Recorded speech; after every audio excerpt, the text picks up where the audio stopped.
नमस्कार, मी प्राध्यापक संजय पाटील संस्कार एज्युटेक चॅनलमध्ये आपणा सर्वांचं स्वागत करतो। आजचा आपला विषय आहे कथा साहित्य प्रकाराचा परिचय।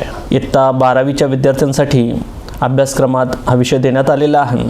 तर आज अशा या अतिशय महत्त्वाच्या विषयाला आपण हात घालतोय। कथा जाणून घेण्याआधी आपण कथा म्हणजे काय ते जाणून घेऊया। म्हणजे कथा म्हणजे साधारणतः एक गोष्ट, कहाणी, हकीकत असं आपण म्हणतो। पण मनुष्य आपले अनुभव, कल्पना दुसऱ्यांना सांगू लागला, त्यातून कथेचा जन्म झाला।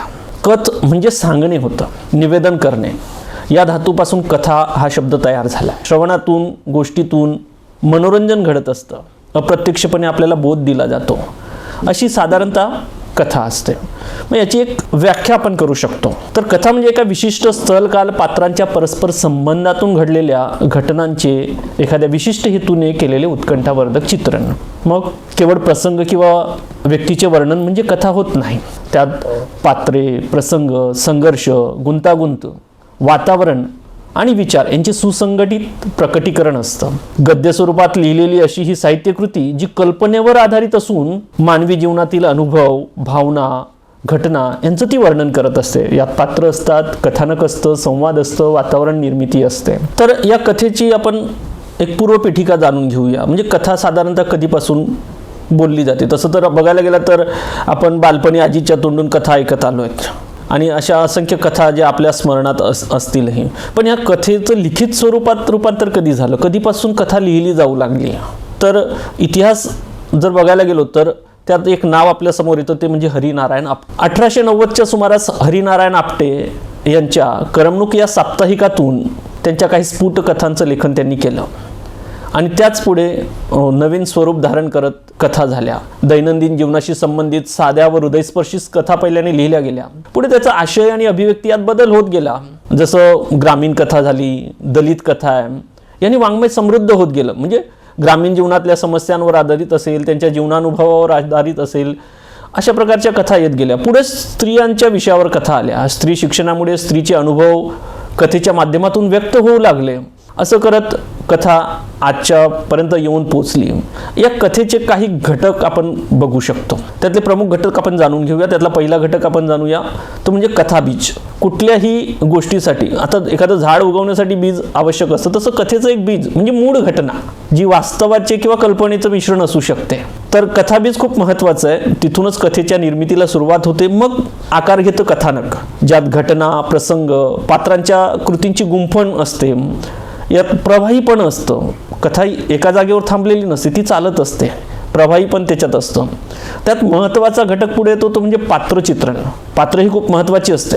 पात्रांची वृत्ती, कृती, विचार, भावना यांचे शब्दरूप चित्रण वाचक पात्राशी समरस त्या ठिकाणी होत असतो। कारण पात्रच त्या ठिकाणी आपल्या संवादातून आपला परिचय करून देत असतात किंवा वातावरण निर्मितीसाठी पोषक असे शब्द योजून लेखक त्या माध्यमातून वातावरण निर्मिती करतो। कारण पुढचा घटक वातावरण निर्मिती आहे, ज्यात स्थळ, काळ, सामाजिक व भौगोलिक स्थितीचं वर्णन असतं, ज्यामुळे कथा ही सकस होत असते। त्यानंतर येते नाट्यमयता किंवा संघर्ष, ज्याला आपण चांगल्या वाईटाचा संघर्ष। कारण प्रत्येक कथेमध्ये आपण बघतो एखादं विनोदी पात्र असतं, एखादा खलनायक असतो, एक नायक असतो, नायिका असते, अशी पात्रांचं मिश्रण त्यात असतं। मग यांच्यात चांगल्या आणि वाईटाचा संघर्ष आपण सहसा बघत असतो, ज्याला आपण उत्कर्ष बिंदू देखील म्हणू शकतो। कथा अशा टोकावर पोहोचते, क्लायमॅक्स ज्याला आपण इंग्रजीत म्हणतो, त्यामुळे कथेत उत्सुकता निर्माण होते। त्यामुळे नाट्यमयता हा घटक खूप महत्त्वाचा आहे। पुढचा घटक येतो संवाद। चटपटीत पात्रांच्या स्वभाव धर्मानुसार संवाद हे कथेला वेग आणि वास्तवता देत असतात। त्यामुळे संवादांचं महत्त्वही तेवढंच आहे। त्यानंतर पुढचा प्रभाव टाकणारा घटक असतो कथेवर, तो म्हणजे भाषाशैली। कथाकाराच्या दृष्टिकोनातून किंवा वातावरणानुसार भाषेत किंवा जी भाषा वापरली जाते, म्हणजे प्रमाण भाषा असेल किंवा बोलीभाषा, समजा एखादे ग्रामीण भागातलं वर्णन असेल, ग्रामीण पात्र बोलत असेल तर त्याच्या तोंडून बोलीभाषा, किंवा एखादे शहरी किंवा एखादं सुशिक्षित पात्र त्या ठिकाणी बोलतंय तर प्रमाण भाषेचा वापर, अशा पद्धतीनं भाषाशैलीचा वापर त्या ठिकाणी केला जात असतो। पुढचा महत्त्वाचा घटक येतो म्हणजे कथा जी असते ती टप्प्याटप्प्याने पुढे जात असते। त्याच्यात 3 टप्पे आपण बघतो, प्रारंभ, मध्य आणि शेवट, ज्यामध्ये जो आशय असतो तो मध्यातून पुढे जात, प्रारंभ आकर्षक केला जातो, त्यानंतर मध्य आणि शेवट हा क्लायमॅक्सने होत असतो। तर अशा पद्धतीने कथा ही पुढे जात असते. आता या कथेची काही वैशिष्ट्ये आपण जाणून घेणार आहोत, वेगळं पण आपण जाणून घेणार आहोत. पहिलं वैशिष्ट्य म्हणजे कथेचं म्हणजे मनोरंजन करणे. मराठी साहित्यात सर्वात लोकप्रिय असा प्रकार आहे. कारण गोष्ट कुणाला ऐकायला आवडते, आपण लहानपणापासून गोष्टी ऐकत आलो आहेत, कथा ऐकत आलो आहेत. तर अशा आजच्या या कथांचं स्वरूपही बदलत गेलं आहे आणि वाचकांना ती अजूनही खिळवून ठेवते. म्हणून आजही कथा हा साहित्य प्रकार लोकप्रिय असा आहे, कारण तो मनोरंजन करतो. लहानांपासून थोरांपर्यंत सर्वांनाच तो आवडतो. दुसरं महत्त्वाचं काम कथा करते म्हणजे संस्कार घडवणे. आपल्यावर संस्कार घडवण्याचं महत्त्वाचं काम कथा करत असते. कारण बऱ्याचदा आपण बोधकथा ऐकत असतो, वाचत असतो.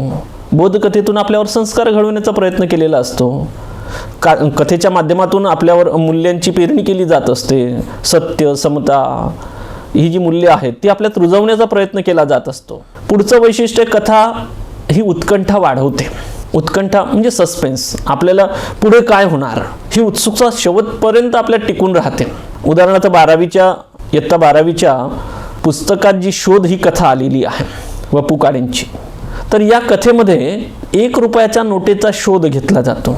पण तो फक्त 1 रुपयाच्या नोटेचा शोध नाही, त्यात अजून दुसराही शोध आपल्याला बघायला मिळतो. म्हणजे आयुष्यात आपण कशा पद्धतीनं शोध घेत असतो हे त्यात येतं. त्यानंतर पुढचं वैशिष्ट्य आहे एककेंद्रिता. कथा ही एककेंद्री असते. म्हणजे तिचा आशयही छोटा असतो, कादंबरीप्रमाणे तिचा विस्तार नसतो, ती लहान असते. त्यामुळे एखाद्या घटनेवर आधारित ती असते, तेवढ्याच घटनेवर ती लक्ष केंद्रित करत असते. त्यामुळे तिचा विस्तार मोठा होत नाही. आणि सगळ्यात महत्त्वाचं वैशिष्ट्य ते म्हणजे भूतकाळात लेखन. आपण कधीही कुणाला गोष्ट सांगतो तर आपण ते सांगताना काय करतो, असं झालं तसं झालं, तेव्हा ते केलं हे केलं, म्हणजे साध्या भूतकाळात आपण बोलतो. तीच गोष्ट कथेत आहे. कथा देखील साध्या भूतकाळात आपण लिहित असतो. हे तिचं महत्त्वाचं वैशिष्ट्य आपण म्हणू शकतो. म्हणजे आपण म्हणतो ना, एक होता राजा, एक होतं गाव, तोच प्रकार झाला. त्यानंतर पुढचं वैशिष्ट्य येतं जीवनाचा वेध. मानवी जीवनातील सुखदुःखांचा आणि भावनांचा शोध कथेमध्ये घेतला जात असतो. मानवी जीवनात जे काही आपण अनुभव घेतो, बघा आपण बऱ्याचदा कल्पना आणि वास्तव यांचं मिश्रण यामध्ये करत असतो. जे अनुभवलेलं आहे लेखकाने, जे बघितलेलं आहे त्या गोष्टीच तिथं जास्त करून लेखक मांडत असतो, पण आपल्या प्रतिभाशक्तीने तो मांडत असतो.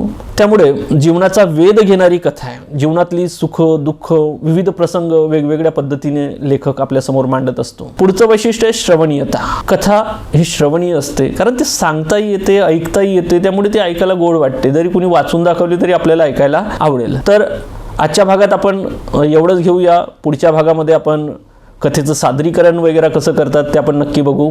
धन्यवाद.